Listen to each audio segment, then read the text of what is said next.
Bonjour à vous toutes et à vous tous, je vous retrouve aujourd'hui pour une nouvelle méditation. Donc aujourd'hui nous allons méditer ensemble et nous allons voir la semaine prochaine si le live fonctionne.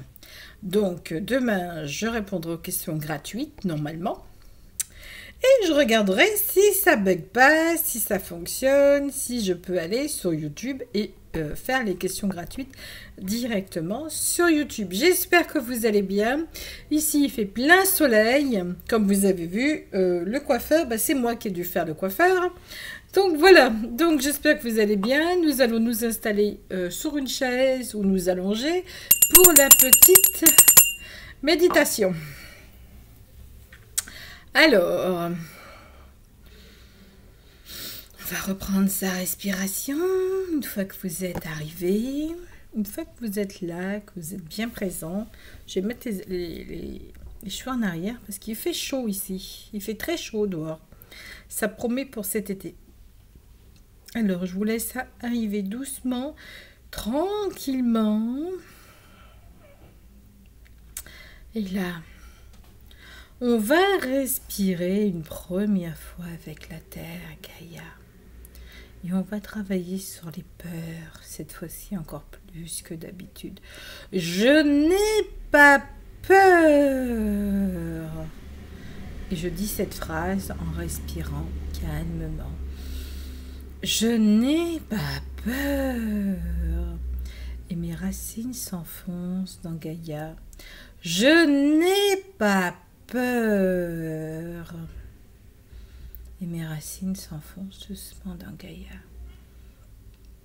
Et là, je respire une deuxième fois en disant « Je n'ai aucune peur de quoi que ce soit ». Je respire une troisième fois et je répète en mettant mes racines dans Gaïa « Je n'ai aucune peur de quoi que ce soit ». Et là, je sens que Gaïa me nourrit. Elle me dit « Mais pourquoi veux-tu avoir peur? De quoi aurais-tu peur ?» Voilà ce que Gaïa me dit. Et là, je reçois les énergies divines de Gaïa qui me dit « Mais pourquoi aurais-tu peur, mon enfant? De quoi as-tu besoin d'avoir peur?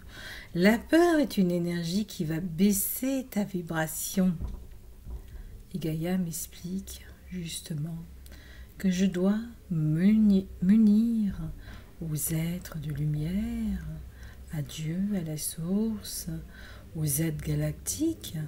Pourquoi est-ce que je dois, moi, être dans la peur? Ah non, non. Je n'ai pas peur de ce qui va se passer, au contraire. Je suis un citoyen du monde, une personne du monde. Je suis une personne du cosmos. Je suis un citoyen du cosmos, me dit Gaïa. Tu n'es pas juste un être humain, tu es une personne de lumière. Elle explique que vous êtes des personnes de lumière. Et là, je sens l'amour de Gaïa qui m'envahit, le corps, le cœur. Je reçois tout cet amour, c'est divin. C'est Gaïa, la mère divine, qui me donne son amour, qui me serre contre elle. Tu es l'enfant céleste. Vous êtes les enfants célestes. C'est pas juste une personne. Vous êtes les enfants célestes. Vous êtes les anges incarnés sur terre, dit Gaïa. Et là, j'écoute Gaïa.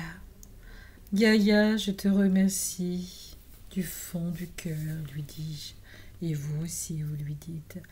Gaïa, nous te remercions du fond du cœur de tes bienfaits, de ton amour pour nous, l'humanité et les animaux, et les végétaux, et tout ce qui suit sur la planète.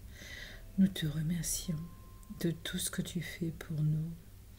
Et là, nous allons nous unifier à nos ancêtres, ceux qui étaient angéliques, ceux qui étaient les premiers êtres.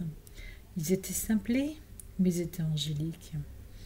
Et nous communions, nous allons revoir nos anciennes vies et nos ancêtres.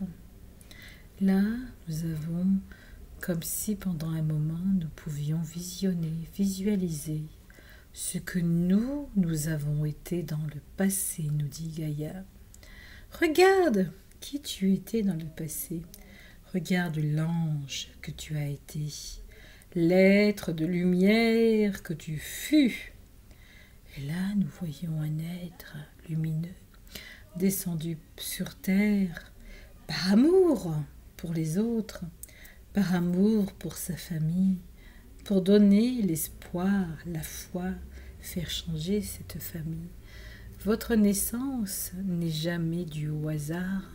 Vous choisissez en fonction de la mission familiale que vous avez dû prendre. Souvent, pour certains, il y a des familles de lumière où ils viennent sans arrêt, où ils sont attachés les uns aux autres par l'amour inconditionnel qu'ils ont pour l'un et l'autre. Ces familles viennent régulièrement ensemble, se rapprochent. Ça peut être des amis dans d'autres vies, des maris, des femmes, souvent. Ils viennent pour être parents, pour être mère et fils, pour être père et fils, etc. Mais ils viennent parce qu'ils ont un lien. Et si vous venez dans la matrice, c'est le désir qui vous fait revenir. Il y a plusieurs sortes de désirs.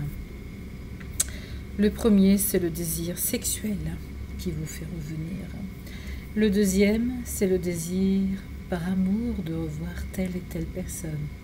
Cette âme que vous avez aimée, qui s'appelait autrement dans d'autres vies. Ensuite, de retrouver votre amant ou votre maîtresse, de vous marier avec elle ou avec lui, de pouvoir réaliser ce que vous n'avez pas pu faire dans d'autres vies. Ce sont des expériences, mes enfants, la vie. Mais tout ça est une illusion pour que vous puissiez comprendre les choix que vous avez faits. Les choix que vous avez faits dans vos vies, beaucoup. Je me souviens justement maintenant d'un rêve que j'ai fait.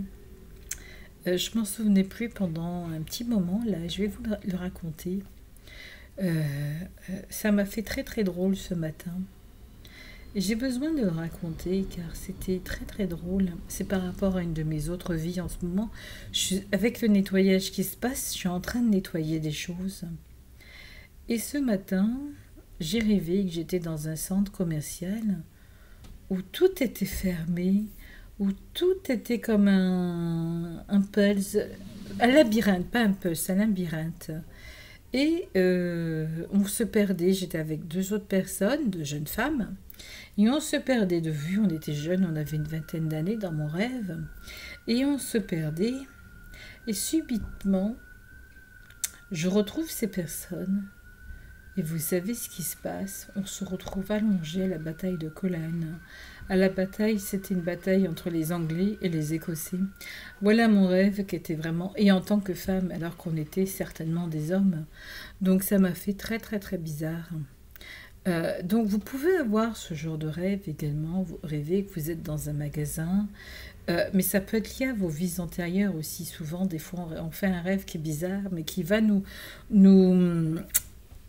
on va oublier, puis subitement, ah, mais je me souviens de ça, c'était bizarre. Et puis, pourquoi je dis la bataille contre les Anglais avec les Écossais?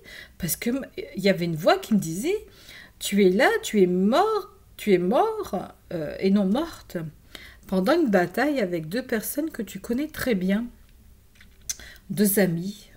Elles sont féminines aujourd'hui. C'est ça que ça veut dire aujourd'hui, elles sont féminines. Toi aussi, tu as été masculin, puis la vie de masculin, tu t'es dit, il y a trop de batailles, trop de choses, c'est trop dur. Donc tu te dis, peut-être que c'est plus facile de prendre la vie de femme. Et puis tu te dis, bon, je vais naître dans les années 70, en 1900. Parce que les années 70, c'est quand même plus cool que les années 20 ou les années 1800 ou les années en tant que femme. Et puis là, tu es née en tant que femme, et puis finalement, il n'y a pas de problème comme avant. La femme est libre, voilà. Mais libre, attention, ça ne veut pas dire parce que la femme est libre qu'elle va faire n'importe quoi, aller à droite à gauche ou dans certains pays. La première fois que j'ai visité, je me souviens, la Tunisie, il y avait un jeune homme qui était très sympa, donc d'ailleurs j'ai fait la psy avec lui, on a beaucoup parlé. Après il y avait une espèce de vieux schnock là qui arrêtait pas de vouloir autre chose et puis j'y allais pas dans sa boutique d'ailleurs. Et puis avec d'autres tu pouvais marchander facilement, mais si tu les mettais pas au parfum, c'est à cause de certaines femmes aussi, me dit mon guide. Certaines femmes viennent dans certains pays pour autre chose. Alors toi, si tu viens pour retrouver des vieilles pierres, des vieilles énergies, ben, ils te voient jeune, belle et tout, ils comprennent pas parce que finalement, t'as pas le même mode de fonctionnement que certaines femmes. Donc ils sont là, ils sont un peu déroutés. Voilà, ça c'était par rapport à une parenthèse d'autres vies aussi. Et donc certains peuvent voir l'Europe, des gens qui allaient en vacances pour faire autre chose que pour les vieilles pierres ou pour les énergies, etc. Ils peuvent les voir comme des gens, on va dire, quelque part un peu diaboliques. Hein. Ça existe malheureusement. Hein. Et malheureusement, tout le monde, on ne peut pas mettre tout le monde aussi, me dit mon guide, dans le même sac. Voilà, ça c'était une parenthèse. C'était pour vous dire la première fois où j'ai mis les pieds en Tunisie et après je suis retournée, ça s'est mieux passé. Parce qu'une fois que vous les mettez au parfum, ils comprennent. Ils sont pas bêtes, hein, d'ailleurs, ils étaient pas bêtes, ils étaient très... Puis c'est des gens très très gentils, hein, j'avais trouvé vraiment agréable et tout. Puis je me sentais très très bien là-bas, je me sentais comme chez moi, hein, j'avais jamais... Comme l'Égypte et tout aussi, je m'étais sentie comme à la maison, d'ailleurs, j'avais l'impression que j'étais protégée tout le long, il y avait vraiment... mais... Et donc, ils font comprendre qu'il y a des femmes qui demandent que ça, quoi. J'ai dit, ah, oui, non, mais c'est pas le cas. Non, ça dépend de l'éducation qu'on a reçue, ça dépend de l'origine qu'on a, etc. aussi. Mais oui, donc c'est des pays magnifiques aussi parce que c'est des pays merveilleux avec une très très belle énergie, avec une densité. Et le pays que j'ai trouvé encore plus merveilleux la dernière fois, c'était l'année dernière, c'est la Jordanie. Des gens, mais vraiment d'une gentillesse pour certains.